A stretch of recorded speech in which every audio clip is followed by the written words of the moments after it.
What is going on, Replo fam? We are doing another in-person interview. The podcast brought to life in a physical space. I'm with my boy, Alex Momeni, CEO of ConvertSale, one of the top Replo agencies.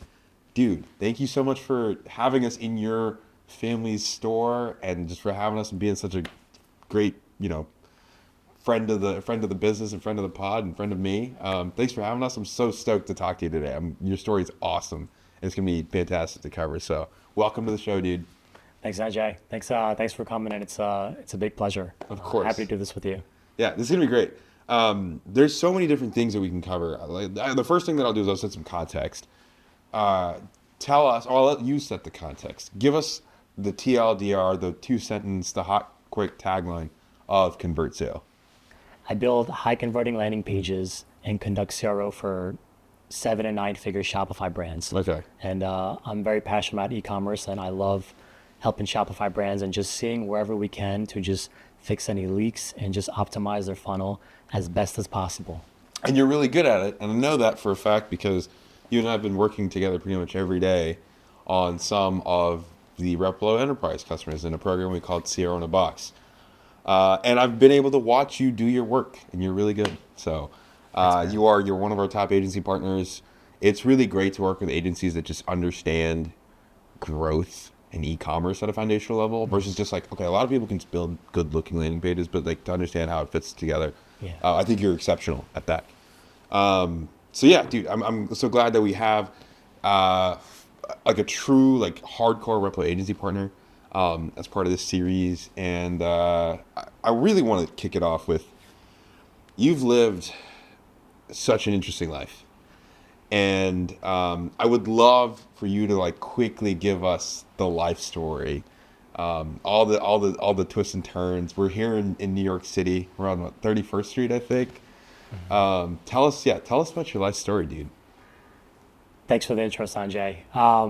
It's been a long journey. It's been so I grew up in the rug business. My family are immigrants from Iran, and growing up in New York, growing up in New Jersey, it's my childhood is filled with my dad taking us to, rug shops around the country, whether it's like Lowe's, Home Depot, Home Goods, or if it's an immigrant shop in upstate New York or Jersey. And just my childhood is filled with just jumping on rugs. This whole neighborhood, our old original office was literally a couple blocks down the road.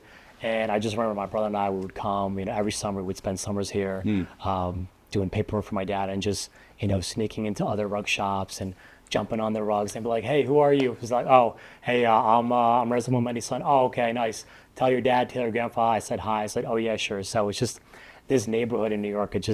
For me, it feels like a second home. Yeah. I'm just growing up in that. It's been really nice. Now, I thought always I'd be in the family business, Sure. like full time forever, but things really changed in college. So I went to Drexel University in Philly, and things really started to change when I did a semester abroad in Singapore. And Singapore, my first time going to Asia, really, we'd done family trips to Europe, but just going to Asia, Singapore, it really just opened my eyes. This was 2012, and just it exposed me to a lot of new things that I just wasn't aware of. Yeah. And I feel like I really took advantage of every opportunity when I was out there. And it was really, after about a few months in Singapore, I did an internship in Hong Kong at a private equity firm. And that time I was just being so close to China, Hong Kong. Yeah. And I just seeing a lot of entrepreneurs like, okay, some guy's selling wine here. He's doing this kind of business. They're making these products. And I realized, okay, that time, 2012, I still had a lot of friends. It was tough with the recession, but they're doing big things in China. So I thought, okay, like whatever is happening in the world right now, it's happening here. And when I get out of college, I need to come back here. So after that, I went back to Philly. I just had this like itch the whole time for a year. Like, okay, like I got to get my degree, maybe get a job in New York, but then just like go to China. I don't know what it is. So after college, I graduated. I did a short stint at Time Warner Center in CNN's headquarters. And then I worked for my dad. Is that in Atlanta?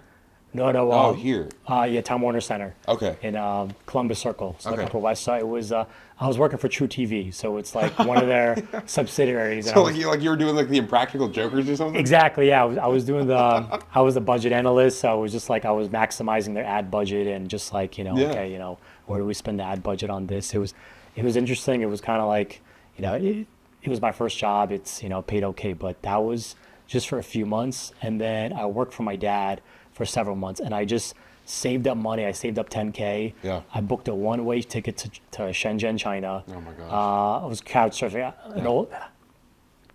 I was couch surfing. An old friend from Philly, he happened to move to Shenzhen, and I was couch surfing at his place. And he really introduced me to the scene in Shenzhen in China. I was meeting a lot of American expats, Europeans, some like guy from Iowa starting a bar in Shenzhen, another guy starting some toy factory, all this and that. And then a couple months in, I met this French guy who his company was basically sourcing for all the five-star hotels in France. So it's like hotels like Eden Rock, Apogee, whether it's like, the sandals, slippers, umbrellas, your pillows, bed sheets. And it blew my mind just seeing that, okay, like five-star hotels in France, these are hotel rooms like $2,000, $3,000 a night. And like, I'm seeing where it's made, and this is like, this slipper, it's really like nothing special. There's nothing special to it. It just happens to be made in Dongguan, China, in Shenzhen, and it's really not that much. For me, it wasn't that much thinking. It's just you slap on a logo, it's cotton fabric, and like that's it. And yet, this guy's making it for them, and you go to a five-star hotel, and like this is your slipper. It wasn't like it really for me just unveiled the curtain of what is behind Right. on products you see every day. And so I worked for him for 6 months. It was a lot of experience dealing with customers, clients in France, dealing with hotels, sourcing. Every day we're going to, there's a big market in Shenzhen. It's actually an electronics market called Huaqiangbei. It's like the world's largest electronics market. So I was going to Huaqiangbei every day, plus other fabric markets, you name it, whatnot. And so after 6 months, he was a very tough boss. He was just like a Nazi, but I learned a lot from him. Like I learned a shit ton from him. Yeah. And 6 months in, I was like, okay, I know what I'm doing now. I'm gonna go. Had a couple friends doing Amazon FBA. This was like with the Amazon FBA Gold Rush. Yeah. I was meeting a lot of guys doing that. I was like, I'm gonna leave, and he was like, no, you're not ready. Why you need to stay longer, learn from him. I was like, I think I can figure it out. Yep. So I left, and I started my first product, which was Mr. Selfie.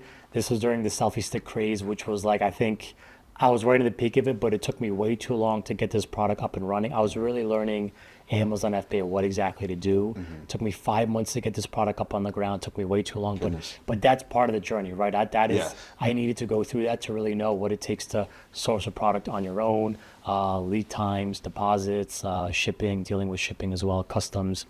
And my product launched on Amazon July 2015. It was a complete flop, but over time, over the next year, I launched about like 6, 7 more products, and I was doing a couple odd jobs as well. I was working 7 days a week, and it wasn't until I did my sixth product, finally I hit something that was profitable. And in my claim to fame, just in case anybody wants to know, it was doorknobs and hooks.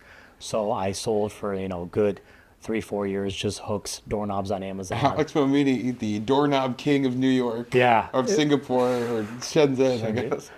It was something, and it was really a few months of that, doing that profitable.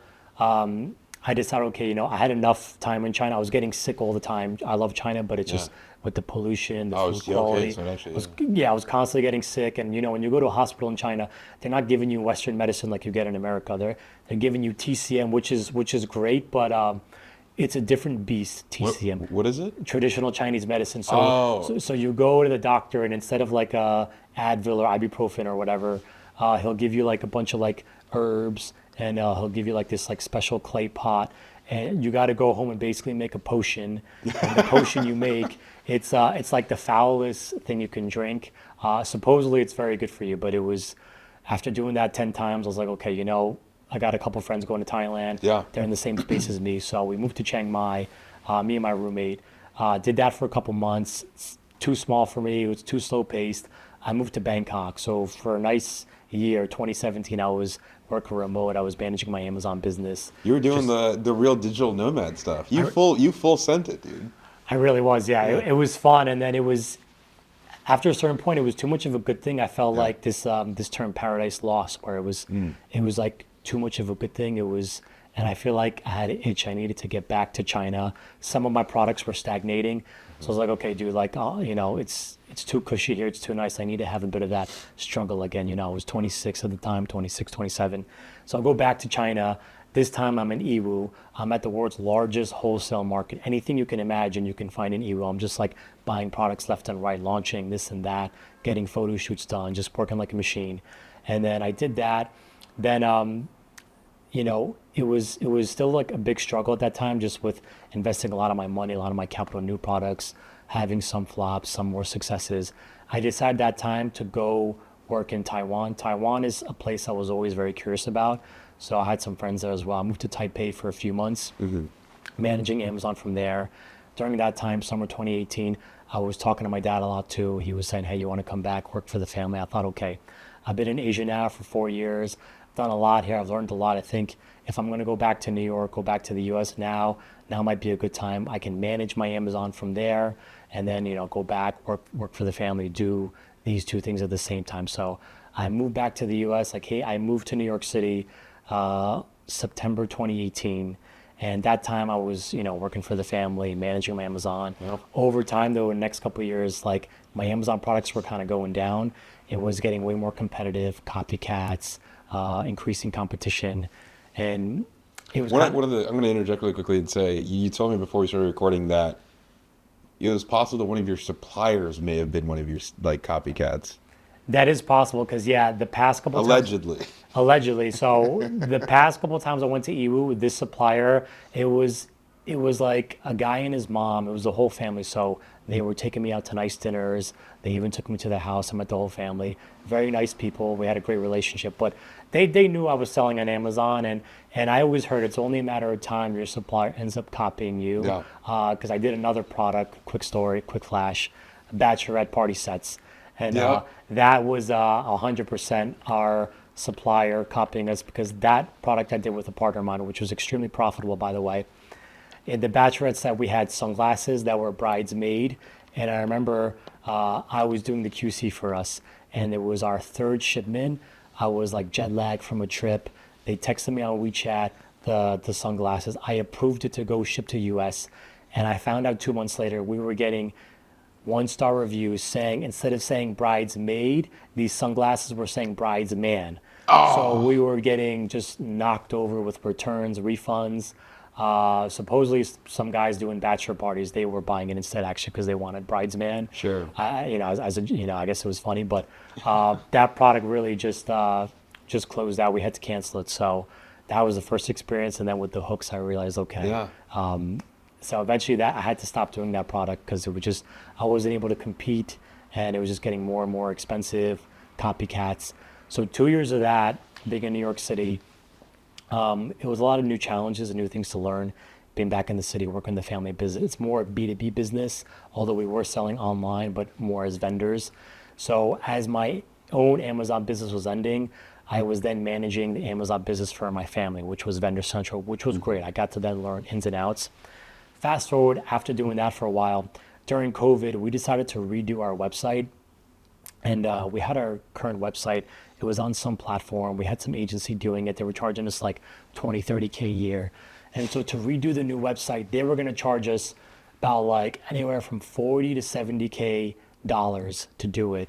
And we have 6,000 SKUs. We got 6,000 rugs. Yeah. And I told my dad, no, like I have experience in Shopify. I built a couple of Shopify sites already. Like I was like, I'm going to do it. We're going to do it on the cheapest plan for Shopify, which is like 30, 40 bucks a month. Yeah. I'm going to get it done in under 3 months. 2020 was $37 a month. Yeah, that was exactly it. So we're not going to pay some agency 40K to do this. I'm going to do it myself. And so I remember it was like August 2020. One of my good friends who also used to do Amazon FBA, he like learned how to code and whatnot. I hired one of my good friends. We got cracking. It was day and night for literally just under 3 months. We have 6,000 SKUs. Like all I did was eat, breathe, sleep, Shopify, setting up SKUs, setting up all that. And it was like, I think we really started like September, October, and we launched by middle of December. And it was a smashing success. It was like a total rebrand of our company, of our website, of our everything. For some people, it was a bit too much of a change, but it was exactly what we needed. Our old site was like, it was very like, I think like 2002. So this site was like Yeah. very 2020. It just like sped us up in that Yeah. sense. Can you tell me really quickly? I want to dig into what you mean by, for some people, it was too much of a change. I'm assuming those are customers that knew you since 2002 or were comfortable with the old system. But what was your opinion there? Actually, it was customers and sales reps who've been around with us since the 70s. So Oh, we have customers from that old, and it's it's more of the rug business, especially B2B. It is very much old school business. So there's still very much old school way of doing things. So for some people, it's like, hey, it's why what are all these menus here? Why is the main image? Why is it sliding? No, I just want like everything just one page done like this and whatnot. So we like an really infinite grid. exactly. So we did really simplify it in in a lot of senses, but after a couple of months, people got used to it. Surprisingly, actually, a lot of customers in Texas were the most vocal about it, saying it was way too much change all at once. But they've gone on board since then. It's always funny to go through that though, because I remember in 2020, that's when I started working at Buff City Soap, and I rebranded. We had like a WooCommerce site that had been around since like 2016, and we had like a little bit of a branding update, and then I found, $180 theme, slapped that on, updated the colors, and we really quickly we had like all of this. The brand had started in Memphis, and it was like had a pretty hardcore fan base in Memphis, and I got so many emails like, I can't find anything anymore. Like, where is the like this? And I'm like, it's very actually it's easier than it was before, and it's really wild. So the old website was so crazy because the homepage was mostly just this hero of a woman in the shower, and the font and the text color, it was like this neon green, and it really wouldn't render that easily on any screen. And I was like, I remember when the CEO of the company, he was a mentor and friend of mine from way well before he got that job, and I saw that. I was like, what are you doing? Like, what business have you like gotten into? Like, it's just like, this is kind of weird. I didn't realize it was soap until much later. But again, I've been rambling here, but it's funny to hear you say that, because so many people, when you go through such a drastic change, even though you're doing all the right things, and I'm sure that happens every now and then when you do landing pages now, right? Oh You, yeah.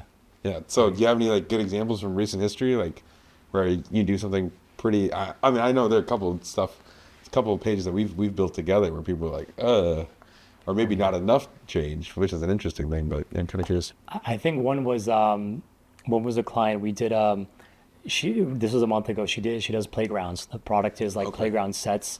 They're based out of Maine, New Hampshire. And what was cool there is they wanted a specific funnel, so kind of like what Jot Coffee does with their like starter sets.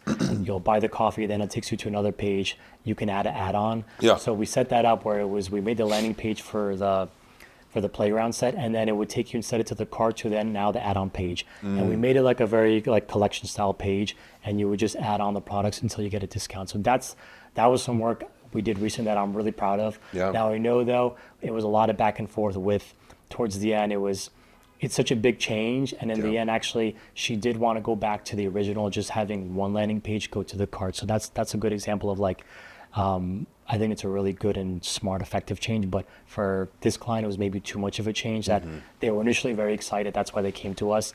But then it was like, okay, let's just go. We don't need two pages then. We just need one page. And then, we still built it for them. So they still have it if they want to make that choice. It's always funny because like I think when you do such dramatic funnel changes, when someone asks you to do such a dramatic funnel change, you do it for them. They're like, wait a second, it's like that immediate defense state that they get it. It's fun to see. It never changes. That's just like the nature of client services. I think it's also like sometimes people want to change, they really want it, but then when it happens, it's too much. Because same thing with the family website as well. Like people like wanted that change, but then it was like it's really something new. It's like you move into a new house. Like the first couple of days, it's like you feel like a stranger, but then you get used to it. Yeah, it's to make it home. I think this is a great time as any to start asking you, like, as you've been building landing pages, right? Like, let's talk about convert sale for a bit, Okay. because there's so much you've done. You've been in the Amazon game. You've been working in the family business, doing a lot of wholesale stuff, setting them up on Shopify. You started building that skill. How exactly, and this is something I don't think I fully know, how exactly do you find Replo. How'd you get into to Convert Sale? How did this come about? So Convert Sale really started like where the last part ended. Basically, when we did the website, I was doing more projects for Momeni for my family since COVID. And in 2022, I moved down to Atlanta for 6 months. I helped set up our new warehouse, which was like all gravy. It was a great time, but I never got that excitement like when I really did the website. When I did the website for my family, that was really the most alive I had felt. And I remember right after Atlanta, I, I I traveled for about a month working remote for the family, and I went to go see my wife. At the time, she was my girlfriend.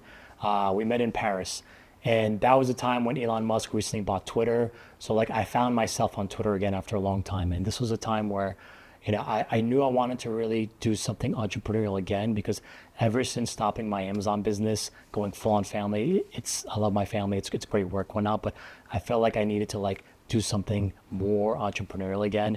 And so I was just like, scrolling, like doom scrolling. I was on Twitter, online again, and just getting a lot of ideas of like what's being done, especially within e-com. I felt like I was going down again this rabbit hole of e-commerce, not just Amazon, Shopify, but e-com as a whole, and like learning about landing pages. So then like I started like see what other people were doing in the space in e-com, and I got really fascinated, and I loved just building websites, building the pages we did. And I thought, okay, we can do this in a sense of like landing pages, in a sense of like, CRO, building more Yeah. Shopify sites. So the next 6 months, really 6 to 8 months, I really just like, I have like, I felt I've always had a background intuition with branding design, but I felt now it was time to really get the hard skills of it. So I spent the next 6 to 8 months really just spending every day on Figma, just really just like doing the nitty gritty myself.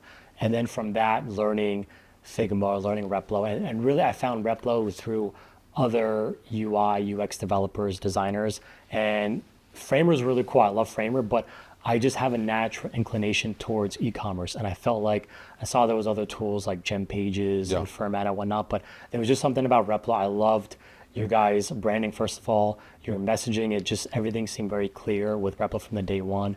I feel like there was just like a very easy way to access you guys and like learn more about your product and your software. So Replo for me was just a no-brainer. I was like, okay, when I build landing pages, framers for like B2B SaaS, ecom was Replo. And then over time, really, as I started to build, make a lot of mistakes on Framer Replo, I just found that when I started to work with clients, that the e-commerce clients for me were always the most interesting. It was always the most linear path to success because I feel like with B2B SaaS, everything is so different. But e-commerce, because of my previous experience, it's like, okay, yeah, you got to have your ads going like this, your email like this. Now you're just missing a landing page. You're just missing the funnel needs to go like this and that. So for me, it was just like, it was just naturally easier. And I'll never forget my very first, Replo client. It was a fragrance brand, and I didn't feel that level of ecstaticness, excitement since I had like got my first sale from Amazon FBA back in 2016. So that was just like real. When I got my first client, really just to build a landing page on Replo, it was like, okay, this is what I need to be doing. And like since then, that was about a year and a half ago.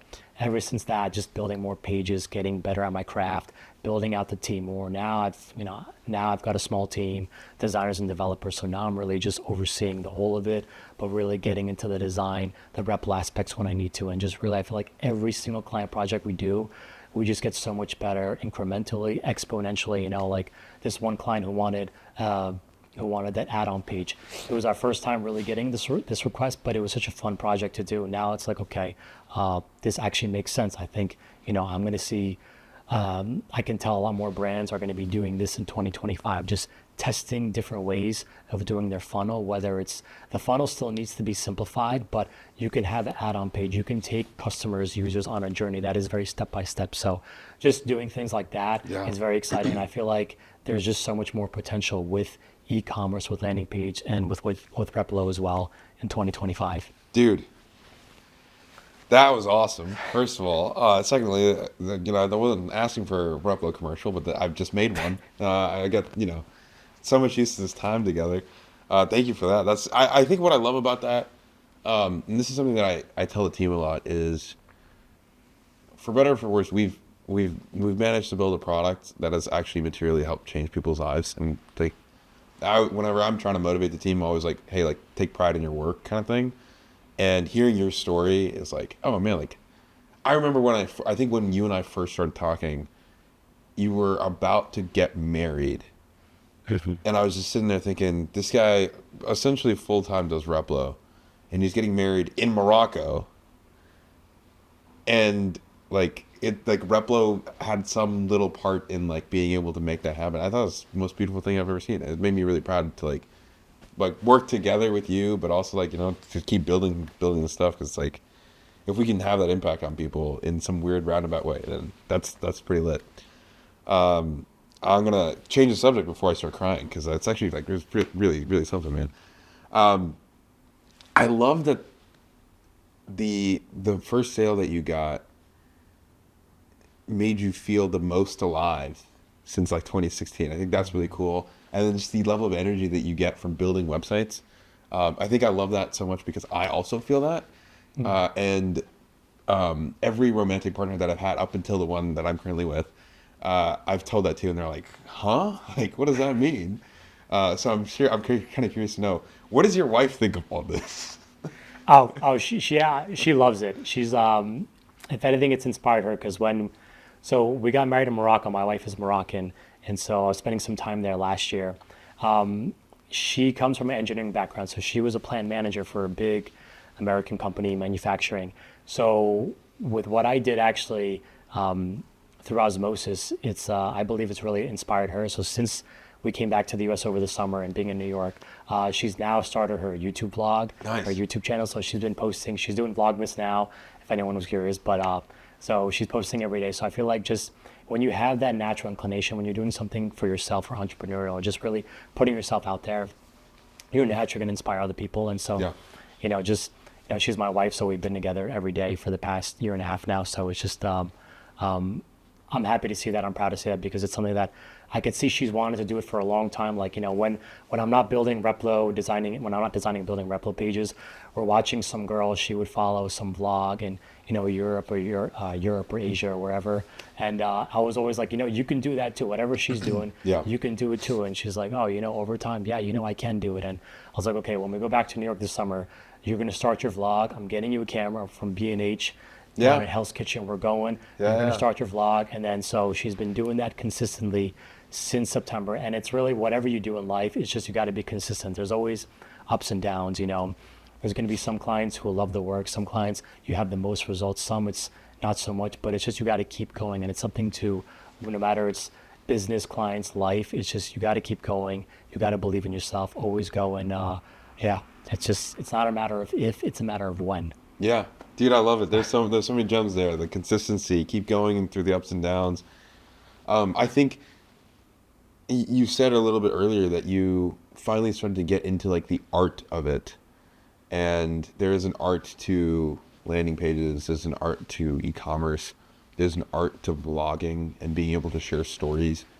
And it's really energizing to see. And I also like resonate well. Like so, my girlfriend now, who by the time this comes out, I should have proposed to. So if that hasn't, sorry, I spoiled the surprise.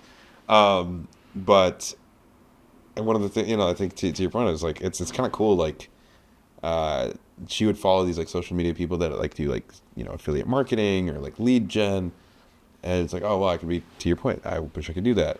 And since we got together, like I'm like, you can do that, and now she is doing that, and she's like got lead magnets put together. She's got funnels built out. She's used, got email follow-up sequences. It's just really cool to see because, like, obviously this is the world that we live in day in and day out, whether it's content creation or, just making of something for the purpose of commerce, I guess. Marketing is probably the term. Yeah, can I just add to that real quick? Well, when you talk about funnel too, I feel like once you when you're doing whether it's Replo, building funnels, whatnot, like you start to look at every business, like how can this be optimized a funnel? Like we were at a jazz bar 2 weekends ago in Tribeca, and I swear to God, the jazz bar is amazing. By the way, I'm going to tell you the name after this.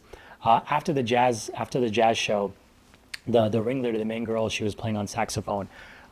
She did an amazing job, but she's going table by table with QR codes to basically donate money or give money or whatnot. And I thought, or to even buy a CD. And what I thought would be better, smarter, is go around everyone instead of that QR code asking for money or whatnot. have like a lead magnet of like, hey, go to this website, download 1 or 2 free songs, and then we get your email. Now we got your email, we're gonna keep promoting and upselling you on like future shows we have, and now here's our album online on Spotify, whatever, and now you can buy our album. So I feel like that's like a way more effective. So it's Yeah. like just like working with Replo, landing pages, funnels, CRO. Just like I'm always thinking, like whenever I see anyone like rug business jazz, like a jazz Yep. show, I'm just thinking like, no, if they did this, they'd be making more money, they'd be way Yeah. more successful, like 10x. It's so funny because like you can't turn that off. Like we're just like stuck in this loop, and I'm okay with that. Like I love, like I mean I drive. So I'm from the Midwest, and I drove up to see my family over Thanksgiving, just behind the wheel of a car for hours on end, just endless roads to the North Texas and Oklahoma and Arkansas and Missouri, and I see all these billboards, and I'm like looking at these billboards. I'm like, oh man, there's no CTA there. Like, oh, no one's gonna remember that crazy number. Simplify the phone number if you really need that. The website, like, just like don't have like Bill and Murphy's hometown. Like, just like do like, fast or like fastplumbingcity.com or whatever, and like that's gonna convert better than like Bill and Murphy. More often than not. There's like little things like that. Do lead magnets on the billboard, like crazy offers, like or just bigger fonts. Like there's so many different things. I'm just like that's part of it. It's like we have this psychosis, I guess. Like we just can't turn it off. But I love it though. I think it's a superpower more than anything. And I'm glad to know. I mean, like you and I have been working together for a while. But I feel like I'm even closer to you now. Just hearing that and having several of those similar experiences. Dude, we were filming at One World Trade this morning, and we're recording this like little documentary thing. And part of it is like trying to understand what this next year is going to look like, what 2025 is going to look like. And for context, this is recorded in December. It's December 9th, 2024. So trying to figure out what 2025 looks like. And I'm kind of curious to know, what are your e-commerce or landing page or broad economy? What are your hot takes? What's percolating in your brain right now? What are you like, yo, this is what's up? If we're going to break it down, I would break it down into the macro and micro. So for macro, there's 3 pillars. It's CRO, your ads, plus your email marketing. So a lot of brands, they really focus first on ads, then maybe their email flows. And I feel like CRO is really that missing piece. So you want to really make sure, you want to just simplify your funnel as much as possible and fill all the leaks in there. So I understand going for your ads, your email flows, but think of your website, your Shopify store as like your home base. So you got ads running. You want to make sure your landing page, your Shopify page, whatever page that the ad is directing to, which is the landing page, you want to make sure that just aligns with the messaging of the ad, whether it's like the image creative, whether it's the discount, whether it's the offer. And then second part, if people leave and fall off that funnel, you want to just make sure you have the correct and proper email flows. Then aside from email flows, you want to make sure too, once people are clicking add to cart on your landing page, you've got the right upsells, cross sells, post purchase upsells as well. Like these are all like, this is really like, I would say not even 80/20, the 90/10 of just what is going to make any Shopify brand succeed. So a lot of times when brands come to me, it's usually like they've got the ads and the email flows done, but now they want to focus on the website, the CRO, which is great. And other times it's a client, it's a guy, he's just starting a new brand. I'm like, great, we're only going to just do a landing page for you. Don't worry about the whole site. You got one product. I want you to just run an ad. We'll get this landing page up. Then once that's done, then focus on the email flow. So really, when it comes to 2025, I would say just having those 3 pillars dialed in. And I feel that a lot of brands, they're really so focused on how they can get more juice out of squeeze from the ads or even the email flows, but you really got to be looking at the landing page. What is the messaging there? What is the offer there? And does it even align with what is on the ad? Because it's just, I've seen ads sometimes, they got a fantastic ad, but the ad is going to a home page. It's like, what are you doing there? That's why your click-through rates are down, your conversion rates are down. So like, it all bleeds into each other. Yeah. That matching the ad content to the landing page or vice versa is such a non-starter. Like it's like the most obvious thing. What's funny is like, even though I believe that and I know that, I tell people that on a podcast like this all the time, I still make that mistake too. It's like so hard to like, I was building some pages over Black Friday, and I was like, wait a second, my ad doesn't say anything about any of this. Like, why am I doing this right now? But that's like one of the best pieces of advice. And everything else, like those, like you're absolutely right. I do love like those three pillars, and usually when people just optimize one of it rather than thinking of it as a system. And they just always over index on creative. Like everyone's like, oh, what's the latest creative? How do I use AI to make creative? No one's like, you're sending traffic to a page that makes no sense to a human being. Maybe fix that, and your business will do what you want it to do.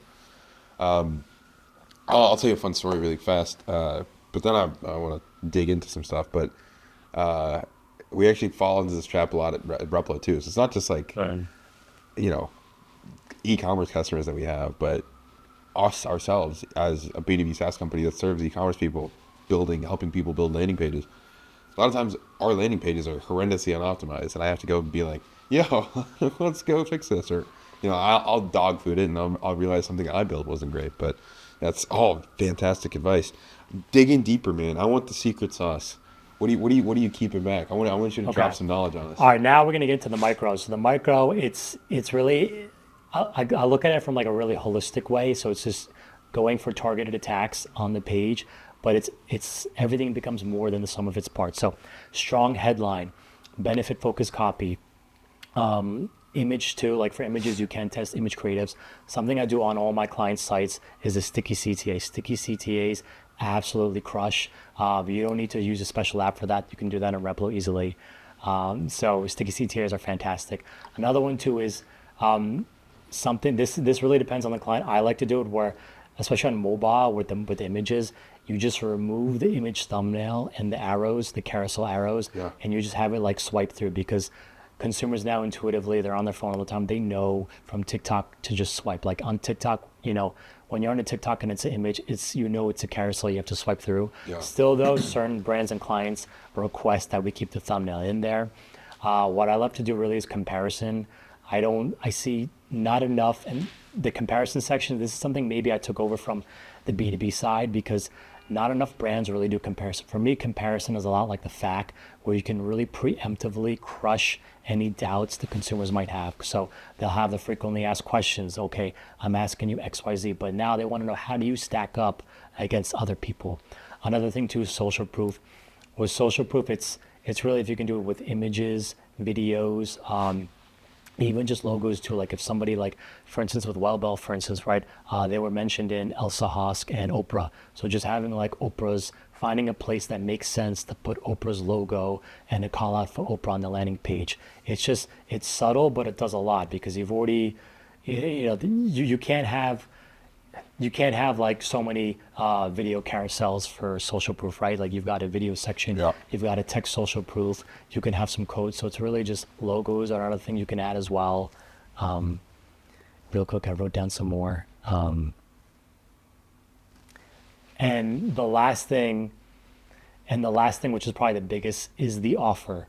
When I first started out, like the first year and a half, I thought it was so much about the design, the colors, the fonts, the crispiness, speed, load time, which is all important, by the way. But it's the 80-20 I realize now is the offer. I've seen now on pages, and even clients of mine who, when they came to me, but if they had pages that already convert well, it's because they had such a good offer already. And then we just found tweaks to do to that. So I find really, like, if the page is not converting well already, focus first on the offer. Really, like, the offer is what's going to get you that 80%. Then the 20% is going to be everything else, like I just mentioned. So really just, look for complementary products you can add. If you're selling coffee, try to do a starter kit, maybe add the frother in there. If you're selling toys, look at adding a quantity break and maybe adding in a free gift. If you're selling skincare supplements, try to do a subscription. It's really like, just get that offer, and like you're testing offers just like you're testing the landing page. Because a lot of times, once we've got the design, like there isn't too much you really need to change on the design. The new landing pages we're going to do for sales landing page especially, it's going to be just testing a new offer and then aligning that messaging and the imagery with that new offer. That's what it really comes down to. Boom! Secret sauce has been shared. That was powerful, man. That was really powerful. We've talked a lot about offers on the pod this year, and I think people don't realize just how valuable it is. I think that people also believe in e-com mostly, that an offer is like, I'm going to do 20% off, and then wonder why, oh man, I'm a discount brand now. Like that's not enough.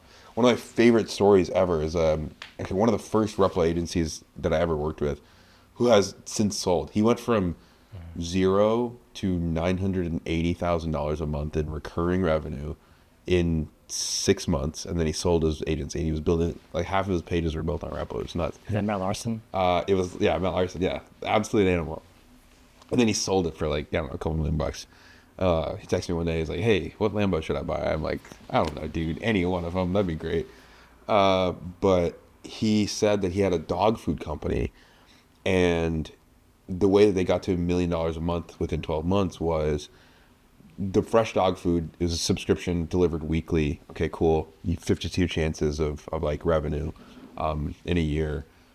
And then the way that, but they had this like really high CPA and, you know, like a $50 average order value or something.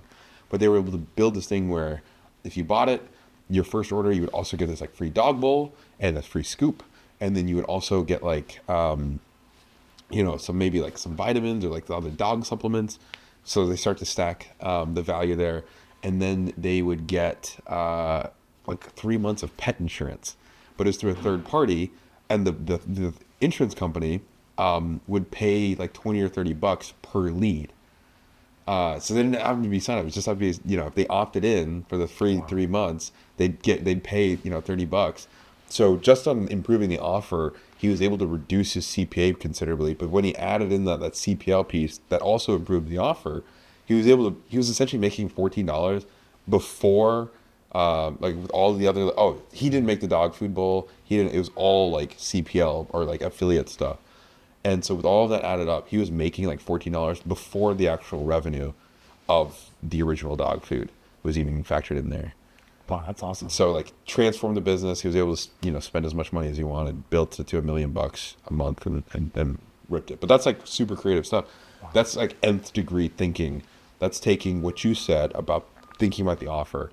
The best businesses, you're absolutely right. Like the best businesses that are able to scale, they do so because they just have a really killer offer. I think the B2B stuff, the agency side, anyone who read Hormozi's book a couple of years ago, like people started to get it there.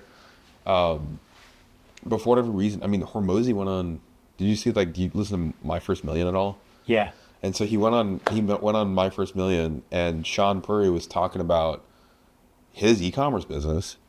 I was like, oh, the principles don't work for e-com. Mm-hmm. And Hormozi was like, the hell they don't. And then he made like a blog video about.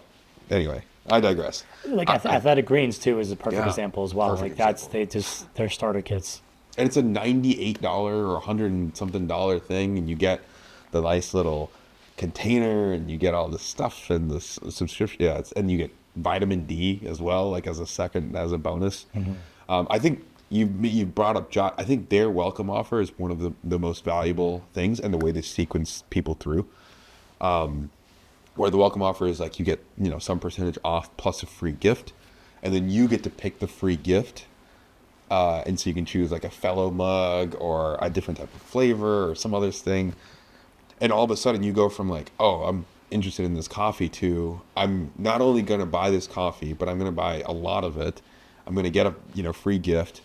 And then I'm going to be enrolled into a monthly subscription, like transform the business. And when they did that, they did it on Replo. It was built on Replo.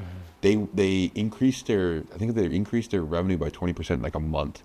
Wow. And they were deep in the 8 figures already, which is like, that's crazy bumps. But anyway, the secret sauce, if you had to sum it up in 2 sentences, give it back to us. What's the secret sauce in 2 sentences? The secret sauce really when it comes to landing pages and CRO, for 2025, really just test new offers. I'm serious, test new offers, test new pricing. When you launch products, always think about, is there a complementary product that can come to this? For instance, my family's business, right? We got rugs, now we're doing rug pads. Yeah. It's just people are going to naturally, with a rug, they want a rug pad. So, you know, If you're selling coffee, if you're selling like this one client I had the playground sets, you're gonna naturally, buy the add-ons to like the rope bridge, whatever that adds onto it. So I think no matter your niche, if it's supplements, see if there's something else you can add, like maybe like a sampler pack. Okay, like we've seen with other clients, for instance, in food and beverage, for instance. Okay, we got a sampler pack here. Okay, you buy this sampler pack. Now let's bundle it up, or let's add a quantity break. Instead of like a pack of 12, get a pack of 24. So I think there's so many ways you can go. And I think from a business standpoint, you want to work with, from a business standpoint, you want someone who already knows the design principles, what's going to convert from you as the CEO, the founder of your business. Do you want to just focus more on like what are new offers you can test that's going to really feed into the whole ecosystem, from the ad, from the email flows? Because if you have a great offer, that's going to work on your ad, on your landing page, on your email flows. When people, if they happen to pop off your page, you're going to hit them with an offer so good that they're going to come back. And you get them with a good offer, then you get them with an upsell, you get them with a cross sell, you get them on a post purchase, you get them with a post purchase survey. So you want to just fill every leak you can. And it's like I said, from the macro side of things, you want to really focus on ads, landing page, and email flows. Incredible. And one final point, more so on the micro of landing pages, really for 2025, just if you're going to nail anything on your landing pages, nail your above the fold, your hero section, because 80% of your traffic is, first of all, more than 80% of your traffic is going to be on mobile, and 80% of that mobile traffic is not going to go below the fold. So you want to just nail your above the fold, your hero sections as much as possible. Get your images dialed in, your strong headlines, your add to cart, your sticky cart, and make sure all of that is framed above the fold. And that's how you can maximize conversions. Dude. Yeah, we're about to make a lot of people money in 2025. Oh yeah. I'm stoked for that, dude. And so I guess like that brings me kind of towards the end, which is like, what is next for Convert Sale and for you? What's happening in 2025 that you're really looking forward to? For me, 2025, it's really just scale my agency as much as possible. Work with more interesting brands, selling products I've never heard of. Like I just found out 2 days ago, Khloe Kardashian's doing protein popcorn. Yeah. So just getting introduced, meeting more brands like that, working with them, forming partnerships as well. Hiring my team out more. There's still a couple more positions I really need to hire. It's been on my to-do list for a while. So just scale as much as possible. I'm gonna just really lock down in New York City. Really don't have much travel plans aside from work travel plans coming up soon. Yeah. And my wife and I, we are due for our honeymoon finally. We said end of 2025. Yeah. So that's, I promised I would show her my old stomping ground. So hopefully we'll venture out to Asia, to Singapore, Hong Kong, catch Nice, up with dude. some friends there. But really 2025 is just really hunker down. You see New York City, it's cold, it's wet, the sun sets at 4 p.m. here. Yeah. I have no Yeah. plan to go anywhere else, really just master my craft of landing pages, CRO, just build this agency Yep. as much as possible and just, serve as many Shopify brands as we can. Incredible, dude. The Alex Momeni winter arc will be studied. I'm stoked for that, dude. I've got two final questions for you, man. It's something I love asking because it's I asked them selfishly, really. But the first one is, if you go back to, you're 19 years old, you're at Drexel, and you're thinking about doing the study abroad. Knowing what you know now, what would you tell, pre-study abroad yourself at that point in time? What would you tell your younger self? I would tell my younger self, with the study abroad, I have no regrets because 11 where I'm today, it was amazing. Only thing I would say is get up early.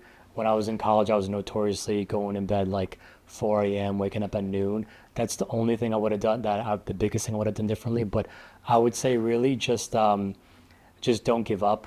I think there were times in my path where, for the most part, I generally don't ever give up, but I don't give up. But there were times with Amazon FBA, understand, when does it make sense to move on from something versus to stick it out. And I think, especially on the agency, the biggest thing, I'm glad I've just really stayed consistent, getting to meet you guys, you and Replo as well. That's something where it's I think I understand also there's experience that you don't have when you're young. So understand that just keep going, don't ever give up, keep pushing. However long you think it's going to take to do something, from your inputs, you can do it faster than you think you can. Don't waste any time. But long term, from outputs necessarily, like results, understand that things will take time. Like when I first started my agency, I thought things would happen a lot faster than they did, but everything happened at the right pace as it should have. But the important thing was to not give up. Make sure that, every day, get what needs to be done in terms of like design build outs, outreach, talking to people, messages, content as well, Twitter content, YouTube. But I would say, yeah, I mean, going back to that, I mean, that was really before a lot of social media, back in 2009. But I would say really just put yourself out there, take risk. I think the biggest thing too, even when I was doing Amazon FBA, when I was in Thailand, I was still at that time just shy to ask people for things. And the older I get, the more I realize, like, you gotta just, if you don't ask, you're not gonna get. So you really, that's really a big thing too. So my next question, my final question would have been, what advice would you give to people who are trying to get into the agency game? But I feel like you covered it in both ends. Do you have anything else that you would add specifically for people trying to get into agency? Oh yeah, if you're trying to get an agency game, no matter whether it's landing pages, CRO, email funnels, whatever, email flows, ads, whatever, I would say really just, like I said before, like focus on like trying to get partnerships, form partnerships, but you need to be doing everything all at once. You need to do outreach, you need to do content, and find like what works for you. Like for me, I find Twitter and YouTube work really well. For you, it could be TikTok, it could be Instagram. I see some people crushing it on TikTok. Maybe I'll eventually focus more on TikTok, but find what really speaks to you. And I think that really will depend on your age, your demographic, your generation as well. But like you need to be doing everything. You need to be doing outreach. You need to be doing content. You need to just get yourself out there as much as you can. Yeah, dude, incredible. This was my probably one of my favorite episodes of all time. I feel like I got to know you a lot more, and despite the fact that we work together every single day, like I got to get closer to you, which I feel very fortunate for. I learned a lot, selfishly. I hope people who are watching, I hope you learned a lot too.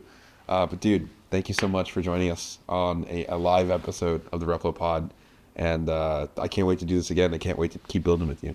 Thank you, Sanjay. Likewise, and me too.